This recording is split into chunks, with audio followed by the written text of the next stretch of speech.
ஒரு சகோதரர் கமெண்ட் பண்ணியிருந்தார், Jesus he is not a prophet, he is son of God அப்படின்னு சொல்லி போட்டிருந்தார்.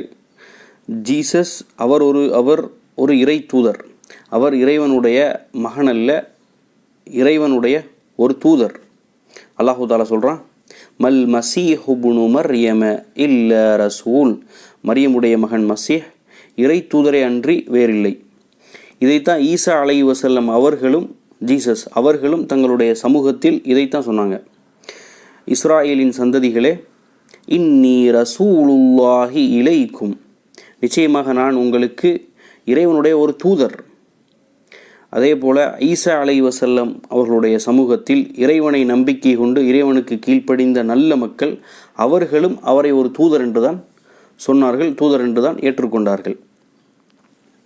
அவர்களுடைய பிரார்த்தனையில் அவங்க சொல்கிறாங்க, ரப்பன ஆமன்னா பிமா அன்ஸல்த வத்தபஅனர் ரசூல, எங்களுடைய இறைவனை நீ அருளியதை நாங்கள் நம்பிக்கை கொள்கிறோம், இத்தூதரை நாங்கள் பின்பற்றுகிறோம். அவர்களும் அவரை ஒரு தூதர் என்று தான் அவர்களும் சொன்னார்கள்.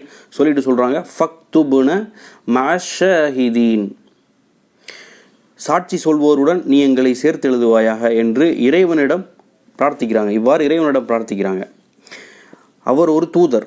ஜீசஸ் ஈசா அலைஹி வஸல்லம் அவர்கள் அவர் ஒரு தூதர், இறைவனுடைய மகன் அல்ல. யாரையும் மகனாக எடுத்துக்கொள்வது இறைவனுக்கு தகுமானதல்ல, தகுதியல்ல. அவ்வாறு அவன் எடுத்துக்கொள்ள வேண்டியதில்லை, எடுத்துக்கொள்ளவும் இல்லை. அல்லாஹு தஆலா சொல்கிறான், மா கான லில்லாஹி ஐயத்தஹித மின் வலதின், அல்லாஹுக்கு எந்த ஒரு புதல்வனையும் ஏற்படுத்தி கொள்ள வேண்டியதில்லை. சுபஹானஹு, அவன் தூய்மையானவன்.